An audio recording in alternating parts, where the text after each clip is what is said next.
Our third and final session for this round of getting to know our neighbors at Christ Church. We have another round coming up after Lent in April. We'll have 3 more series if you've enjoyed the last few weeks, so stay tuned. If there's a person at Christ Church who doesn't need an introduction, it's probably Susan Shipman, but I know that not everybody has known Susan for decades or gotten to know her story, so I do have a little bit of an introduction for her. Susan's been a member of Christ Church since 1984. She's done just about everything you can do in leadership at Christ Church. She served on vestry multiple times. She runs St. Ignatius, from the Flower Guild to the Altar Guild to advice on lighting and parking and anything else that goes on there. I'm the gym mother there. Yeah, and she's done that for 25 years.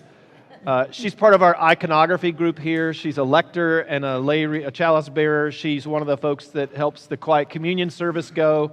But I think most of us who know her at Christ Church get to know her through Backpack Buddies, a ministry that happens because of her passion, something she's coordinated now for going on 14 years this year, which has made a tremendous difference in our community. She's been very active and essential to the St. Simon's Land Trust and has served leadership roles there. Golden Isles Youth Orchestra is another one of her passions and served there in the top leadership position as well. Before she had all this free time, she also had a career at the Georgia Department of Natural Resources where you worked for 30 years. Is that right, Susan? Yeah. At one point, she was director of fisheries, which is kind of fun, and she got to be the law for a while. And then when you retired, you were the director of the Coastal Resources Division. Is that correct? Yeah. So again, just more leadership and impacting the community there. But one of her other things that she does with all her free time, as many of us know, is she keeps bees, and she has an apiary at the house. And you've been doing that since you retired? Yeah, 2010. So 2010, so another 14 years. And that's kind of where we're going to start today. So welcome, Susan. Thank you for talking with us. Thank you, Father Tom. I see lots of our Backpack Buddies village out there, so we're glad to see all of them. Another fun fact about Susan that you may not know, and we have 3 people that came to church today for whom this is true, but today is Susan's birthday. Who else has a birthday today? Did you tell me you have a birthday today? And there was a third one. Who was the other one? There we go. So we got 3 in the room with a birthday today. We're going to sing to y'all, okay? Happy birthday to you, and you and you. Happy birthday to you, and you and you. Happy birthday, dear friends. Happy birthday to you. Oh my goodness, thank you. The choir was lovely. I don't know how you could have a 30-year career when you're only 40, but that's right. We'll take it. Okay, let's talk about bees. Okay. When did you first develop a passion for bees? I first developed a passion for bees can y'all hear me okay? All right. Right around 2009, before I was retiring, and it had to do with colony collapse disorder that had sort of shown up in 2006. And that is when all the worker bees just disappear. They leave a hive, they leave the queen, a few nurse bees, and some brood, but basically they abandon the hive. And that became a very acute problem that was documented in 2006. And did you notice that because of your work at the DNR, or outside of that, just as an interest of yours that you noticed it? Outside of that, and also people would tell me, I'm just not seeing the bumblebees I once saw, I'm not seeing the pollinators I once saw. And this coincided with a lot of things like new pesticide development. There's a class of pesticides called neonicotinoids. And can you spell that for us? No. No, okay.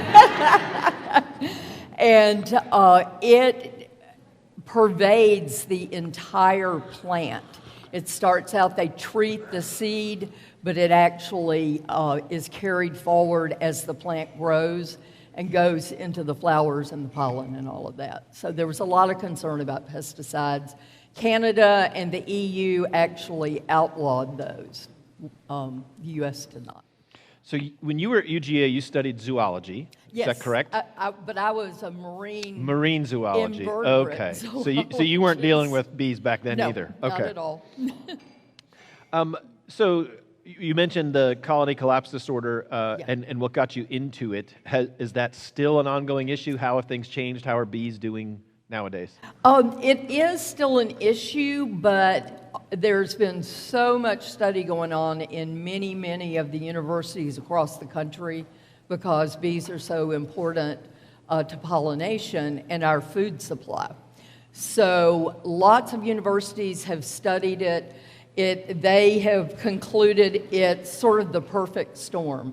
A lot of things are going on. You have not only new classes of pesticides, but also agriculture has changed. It's really gone toward a monoculture, and you have thousands of acres of the same type of plant that's being planted. Bees need ideally about 8 to 9 proteins and enzymes that are in pollen. So really for their health, they need to have quite a diversity of plants. And I'm not talking only honeybees, which are the domesticated ones, but I'm talking the native bees. We have about 3,000 species of native bees in the country. Wow. Yeah. And we're seeing a decline pretty much in everything, in all of them. So I know you have a traveling road show with your bees to educate, to show them off. I mean, Yes. they've been to the Blessing. I know they've been Yeah. to Coast The Fest. tour. They've been to schools. You've been to Yeah. tour of homes. You've taken your bees lots of places to Yes. show them off and teach people.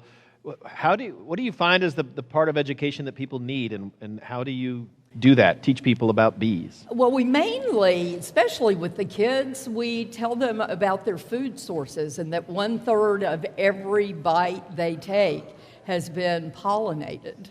It's only made possible by pollination. So you've got to have your pollinators, you've got to take care of the ecosystem, and that's what we really drive home with the students. In fact, we will be at Oglethorpe History Day. If any of you have kids that are at Oglethorpe Elementary, History Day is this Friday, and the bees will be there. And they send their regrets they couldn't come today. That we had planned to, but the weather was so bad, so they didn't come. So do you find that most people don't know much about bees? Yes, they immediately think, oh, they're horrible, they sting me. In a lot of cases, what you get stung by, particularly if you're near the ground, yellow jackets. They are a wasp. They are not a bee, and they are living in the ground or in your planter. Bees typically are in cavities in holes of trees. Or on limbs, Or on limbs. like the ones yeah. we had out here. I don't think they've stayed. I think they've left now. Yeah, that was a very unique, unusual hive to see an exposed comb like that. And those bees made it for what, about 2 years? 3 years. So yeah. those of you who don't know, some of you may have seen it when it was there, but we had a humongous nest of bees in one of the oak trees right out front of the parish hall here that was on the outside of the tree, and you could see the comb coming down, and it had to be, a massive structure. It was probably a meter square. Yeah. But those bees have moved on. They found another home. have. So And they probably went to a cavity in a tree nearby, maybe even in Harry's cemetery. And and they love the camellias. This is the time of year, if you have camellias in your yard and it's a pretty day, look on those blooms. In all likelihood, you've got bees on your camellias. That's the pollen they're bringing into my hive now. So you've got an audience here, a class of sorts. What are some of the top things you think we ought to know about bees that we might not know? Well, sorry. I'll just leave it there. It's safe. Still there. working? Okay. I think. 1 pound of honey represents 20,000 bees flying 55,000 miles, visiting 2 million flowers. Yeah. It's a lot of work goes into making a pound of honey. And I have brought some honey on the back table, 2 different kinds, an Ohio fall honey, and then some of my fall honey, and I've got little spoons, and I want y'all to try that. Yeah, when we break. Another thing that is really important this time of year, and as we're seeing, I mean, this winter just won't end. I mean, usually, you know, we get some breaks and some fluctuation and some warm weather, and it's been cold since before Christmas. Well, our bees are Italian strain bees, and they normally do really well in warm conditions, particularly our hot summers, and even they continue to lay eggs in the winter, generally. But my queen, I'm doing everything I can to get her through this winter, and it's been really tough. Do you have to provide heat? I'm providing 3 blankets on top of her right now, and she also has a tarp, and she has contractor trash bags to keep the rain from getting the blankets wet. And she's getting, or they, all of them that are in there, are getting a jar, about a half a gallon of sugar water. I'm putting it on as they go through it. So I've been waiting for the ATF to make a visit to me to see if I'm running a still somewhere, because I'm using so much sugar. But the thing about it is the bees, when it's cold like this, they have to ball up around the queen and keep her warm. She has to be kept between 92 and 94 degrees year-round. Wow. So this time of year, they're balling up, vibrating, transferring heat to her. In the summer, they will be on the outside of the hive near the entrance, fanning, creating a current to keep her cool. So they're absolutely amazing. They have little thermostats, and they know what they need to do. In terms of learning about bees, and you mentioned some of the pesticides and things, what do we need to know about how to make sure that our choices in our yards and our gardens is not harming these pollinators? Well, the thing you can do to really help them is to plant native plants and native plants that have blooms and that the bees can feed on. The forage is the big issue with the monocultures. The agricultural monocultures, there's just not much natural forage. So when you see DOT planting wildflowers, that's a great thing to do. Some places have no mow May, you may have heard about it, when all of the wildflowers are blooming and people in certain cities and towns do not mow then. And they let the wildflowers, you know, grow wild, and that helps. Might need to talk to some HOA presidents about that. Yes. Yeah. Mm-hmm. Is there anything else that you would say that we would never think about bees that is fun and interesting? Well, we have a connection here at Christ Church with the bees. And that connection goes way back to the original church built in 1820. And at that time, the church needed some repairs, and they didn't have the money for it. Well, they found a beehive in the belfry, and so they collected the honey and sold it to get the money to do the repairs. And Christ Church became known as the Beehive Church. And the ladies who were very involved in that became known as the Missionary Beehive Society. And that is the precursor, forerunner to the Episcopal Church women. So all the Episcopal Church women have a connection with bees. So that's the past connection, and I'm hoping when we get the community garden going up at the old Dodge Home site, we can have some hives up there. I will say that's a nice ad. We haven't gotten it off the ground yet. Actually, we're in the ground is the better way to say that. Yeah. But if anybody's interested in gardening, we do have space set aside. We think we have water that we can access. Yep. There's electricity there that we can tap into. We do want to have a garden going, and we've talked about whether we could have some Christchurch hives there to help pollinate that garden, but also to sort of enjoy the forest and the woods as well. So if you're interested in either the bee aspect or the garden aspect, let Susan and I know. Not that I just volunteered you for the gardening side. No, actually, Becky Dorrell worked bees with me last spring so she could see what it's all about, and she might be willing to be a beekeeper. I don't know. So I know honey's pretty amazing. What makes honey so special?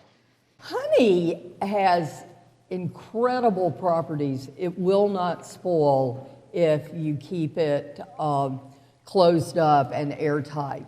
The reason is it's got a very high acidity, very, very high acidity, so I guess low pH, and it also has antibacterial properties. It has antioxidants. It's almost like the perfect food, and I've always thought if I got stranded on an island, I would want a jar of honey because it's got water. As long as you keep the water in the honey 18% or less, it will not spoil because the bacteria just can't grow in those conditions. Why does it crystallize? It crystallizes because of the sugars that are in there, and all you have to do to get it back into its natural form is I take a crock pot, turn it on low, and let it heat up and let that jar sit down in there. Do not microwave it because it will get too high a heat and it will denature the sugars and the proteins, and it won't have the flavor that it normally has. So you want to be very careful when you're reconstituting it into the liquid form. I usually keep it in for an hour or so, and I check it, and once I see all the crystals have dissolved, I'll take it out and slap it back up into the cabinet, and it'll stay. Mm-hmm. You mentioned pesticides in our monoculture, and then you mentioned Canada and Europe. Yeah. And what they're doing.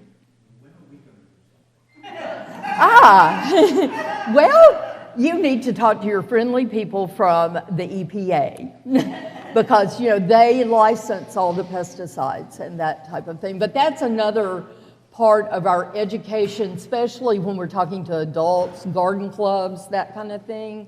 We encourage them to use, really native pest control, if you can do that, where... That doesn't get to the monoculture. No, it doesn't get to the monoculture. And with agriculture, such a big business, pollinators provide in the U.S. about over $200 billion worth of food. The good thing with honeybees is you can propagate those. It's those natural bees that are so important in pollination. Butterflies, bats, birds. I mean, there are many, many pollinators that are extremely important. Let me go back to we'll take some questions in a minute. I got two more things I want to touch base with on Susan for sure. How are we on time? We're okay on time. Okay. One of the things you've suggested to me is a home remedy that local honey is good for. Yes. Do you want to tell all them about it? That was the other thing. The benefits of honey is the benefit of allergy. It's like immunotherapy. But it needs to be local honey because the honey, when we take it off of a hive, a number of people, and I'm one of those, we only run it through a sieve, a filter, one time. So it's really what we call raw honey, and the pollen granules go into the honey. So that's what's so good for you of the honey. You're getting like a little dose of pollen when you're having honey. Now you can buy pollen, just straight pollen, but the good thing about buying your local honey is you're getting your local pollen. And so that's what really will help you. And that's why you use fall honey in the fall with ragweed. I have lots of goldenrod in that honey that's back there. And then in the spring, it's usually camellia, palms, saw palmetto. all of your native blueberries like gallberry, that type of thing. And my last question that I want to make sure we touch on, and I know there will be other questions, is how does keeping bees fit in with your spiritual life and your rule of life and the spirituality that comes with this connection that you have? It's as close as you will ever get to God going into a beehive. And it's so relaxing. It really is a tremendous stress reducer to smoke the hive, take that top off, and then just go and watch them. At times have put just a little lawn chair out there and sat in it and just watched them come and go. It is so soothing. And for me, as many of you know, I normally go to St. Ignatius, so typically Sunday is sort of my Sabbath, and I like to spend my Sabbath with my bees. Well, thank you, and thank them for sharing you today. Thank you. And not being your Sabbath. Yes? It's my understanding that honey tastes different based on what flowers. Yes. I don't notice. Is that a true statement? That is absolutely true. So the way that commercial beekeepers make their money is with what's called pollination services, and they move their hives to a crop, like orange blossom. In Florida, they move hives down to the oranges. California, they use the majority of commercial hives in this country during the month of February right now to pollinate almonds. That's the largest crop in the world, And there's probably close to 2 million hives that are taken to California. Then those hives will go up the coast into Washington, and they will go over to Michigan for blueberries. A lot of the commercial guys here take their hives over toward Alma, Long County, Waycross for blueberries. And you can get blueberry honey around here. Does one class of bees have a favorite flower, or are they just... They like flowers and pollen. Equal opportunity bees. They are, but I will tell you this, there's a study, the University of Minnesota does a tremendous amount of work on bees, and they have found that bees are attracted to plants that naturally produce caffeine. Caffeine, yeah, and the bees can detect that. I know, I'm a coffee lover, so I was thrilled to hear that. Tom? We regularly get in the mail requests to save the bees and the butterflies. Yeah. Are those organizations genuine, and do they serve a purpose? Oh, absolutely. Many of you may know the decline of the monarch butterfly population, and they are very, very important pollinators. And there's quite a movement across the country to try to restore that population of of the monarchs. There's also a group called Bee Informed Partnership, and most of their stuff is done online. They survey all of us who are beekeepers, and there's sort of three kinds. I'm a hobbyist. They're called sideliners, people who keep maybe 20 to 50 hives, and then you've got the commercial guys, and they are keeping 2,000 or more hives, moving them all around the country to certain crops. But they're going to the crops to pollinate the crops so that you get the produce out of it. But the side benefit is the honey. Hi, can you address the medicinal qualities that honey can provide, especially on wounds? Yes, antibiotics, and I meant to bring, I have a little jar of Manuka honey that Deb brought me from New Zealand, which that is used extensively in wound care because of the properties that I was mentioning, the antioxidants, the antibiotic properties. The honey is used or condensed into a salve that has amazing healing properties. We use that at Georgia Seashore. Yeah, yeah. And what the wax also has some of those things in it.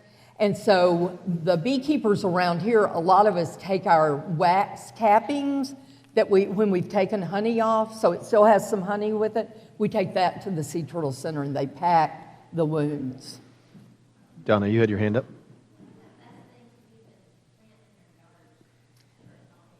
Well, milkweed, you definitely want to plant that for the butterflies, especially the monarchs. That they are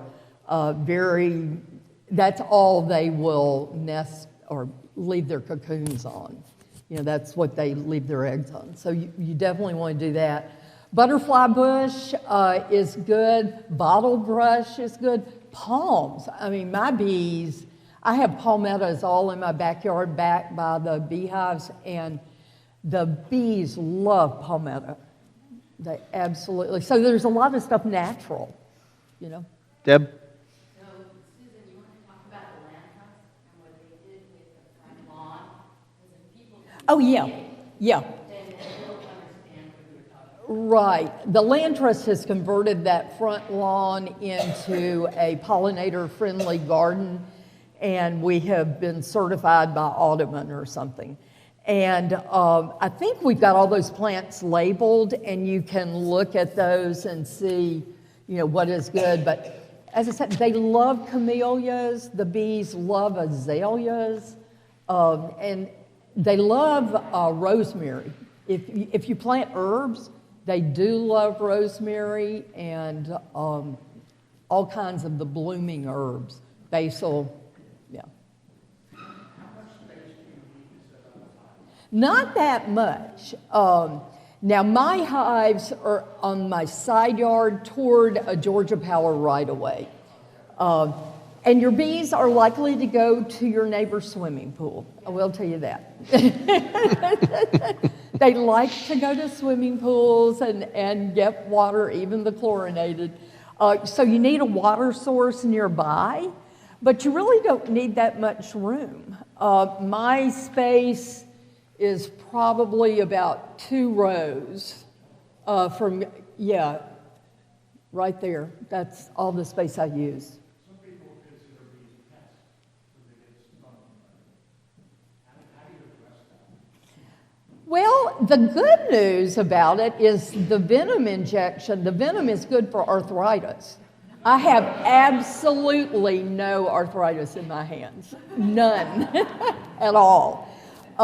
You wear a veil. I mean, we tell people, if you're going to deal with honeybees, to really handle them, you want gloves, you're going to want a veil, you're going to want to have your body covered. There's some people that get out there, and I marvel at them. They don't wear gloves. They will wear a veil, but that's about it. They've got on shorts and flip-flops. So bees generally aren't aggressive. Honeybees are generally not Honeybees aggressive aren't. unless You're going into their hive, and that's when you want to smoke them, which mask the alarm signals that they're trying to send to each other because that's where their babies are. That's their nest. But when they're on a flower, they generally will not sting. But wasps are a different story. So yellow jackets, which honeybees get a bad rap for the yellow jackets. if you have a hive where you don't want it, who do you call instead of an exterminator? Call the Farm Bureau and talk to Deborah Orr. She keeps a list of all the people. We have, probably 60 or more beekeepers here locally. And bees in the spring, when they swarm, when their hive gets too big, half of them will split off and they're going looking for a place to settle. And a lot of times it's going to be in the eave of a house because it'll have a crack or something they can go in, and it's a cavity. So you can call the Farm Bureau, and they have the list of people who remove bees. Some of the beekeepers are contractors, and that helps because they know how to do it. That is something I do not do. If a group leaves, how do they decide on a new queen? They will take an egg and they will make a new queen out of, typically they'll choose more than just one egg. They hedge their bets too. And whatever queen hatches first will kill the other queens. And it's sort of like Game of Thrones. Game of Thrones, yeah. In a hive. Game of hives. Yeah. Game of hives. Last question right here, and then we're out of time. So you said that there are all these hives that move around. Are they all honeybees or are they different types of hives? They're honeybees, because the honeybees are really the only ones that are colonial and, that are in big colonies. The bumblebees, generally, they will nest in mason bees that you hate that go into your carpenter bees. They are in the bumblebee family, and they will only lay about 20 eggs. Now, a queen honeybee will lay 1,000 eggs a day. And they're all Italian? The honeybees are all Italian? They're not all Italian. There are other strains. American strains? We have no American honeybees. It's all European strain. Now, they've been here for 400 years, but we didn't, but the African honeybee, Africa has bees, Australia has bees, and Europe. A lot of different strains in Europe. Well, Susan, thank you for taking time today. Thank you for all you do for us at Christ Church Sure, and for thank you. taking care of these Thank bees. you. Thank you very much. Thank you all for joining us. And as I Thank say, you. we'll do this again after Easter with another mini series of getting to know people. So thank you. And I'm happy to answer questions afterwards. And try the honey, see what you think.